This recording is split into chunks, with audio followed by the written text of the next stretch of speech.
Deputy Joan Collins, 7.5 minutes. Last Karen Caller, I too want to, in the strongest possible voice, oppose the guillotine that's been put on this debate. Because I think we have to look at what sort of country we actually are. For decades in this country, decades, successive governments actually had a policy of encouraging people to go on to the mortgage ladder. That was the drive of the last number of decades. People were situations I would have been in 1989. I was renting a two-bedroom house down in Kilmainham. It was costing about £980 a month at that time.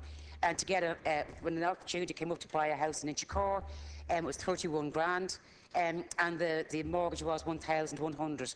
So in essence, then that was the mortgage interest relief was brought into that. So it brought it down again too. So it was worth your while looking at buying a home.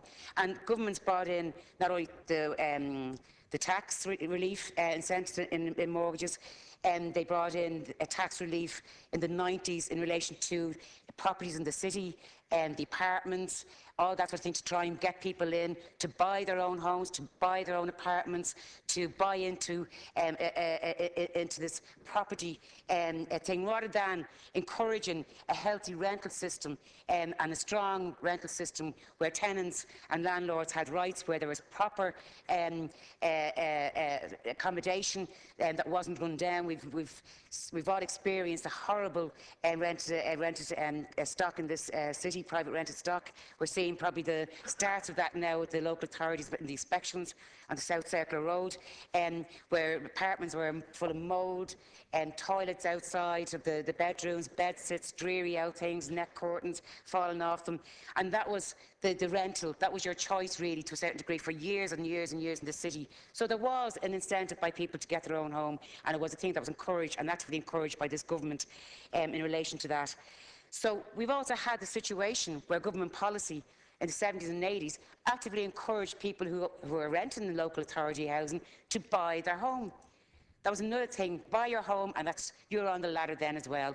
And all these people expected that when they did this, that they'd be able to work away, pay off their mortgage, hit their retirement years, and know how much pension they have to live on, and that they can live within that pension from that point of view. And now what do?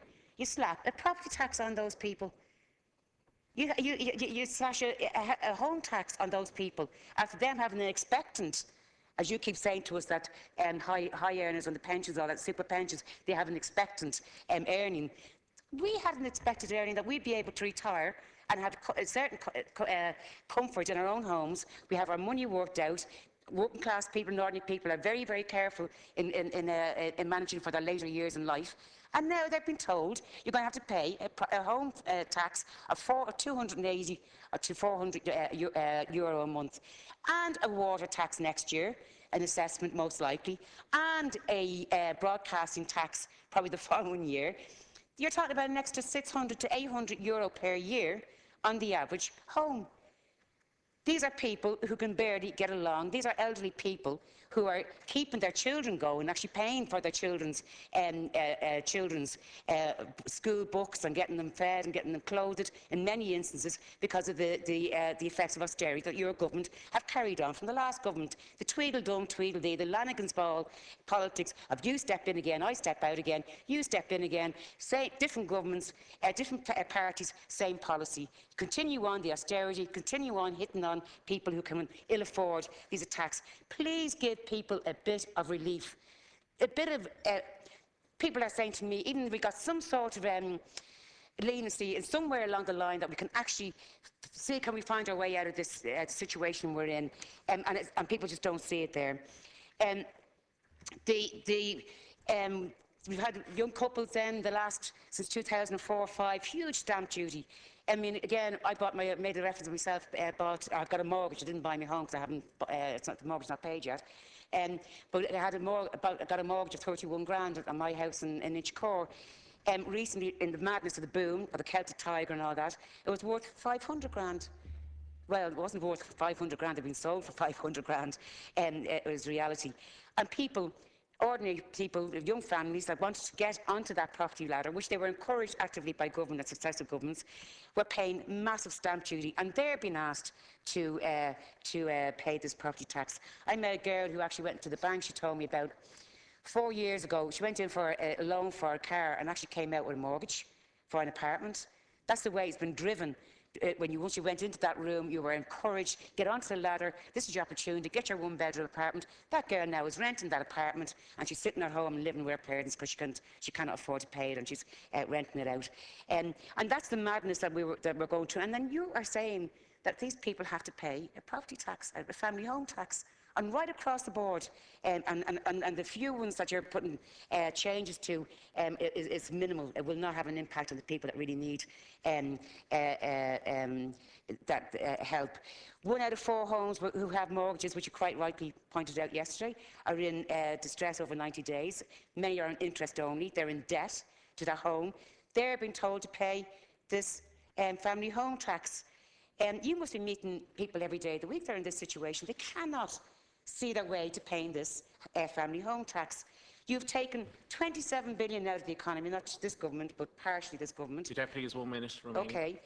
You're taking 1 billion out of the pockets of public sector workers, either through trying to railroad them into accepting the cuts they're experiencing, 8% cuts in their income for under 65,000 and 7.9% for those earning over 150,000. Where's the fairness in that? Absolute madness. You're still going after the same people and affecting the same people all the time. So you're taking another 1 billion out of the pockets of those people, of the economy. Sales taxes, we've just seen the figures there today. Over a third of the price of a bottle of wine here goes straight to the taxman. And maybe Eamon Gilmore is doing the taxpayers a favour buying 79,000 bottles of wine that he bought. Some of it's going back to the taxpayer. But that's the tax take that's been taken out of people, out of those things. The figures emerged, and the latest retail sales figures revealed yet another decline in consumer spending in January.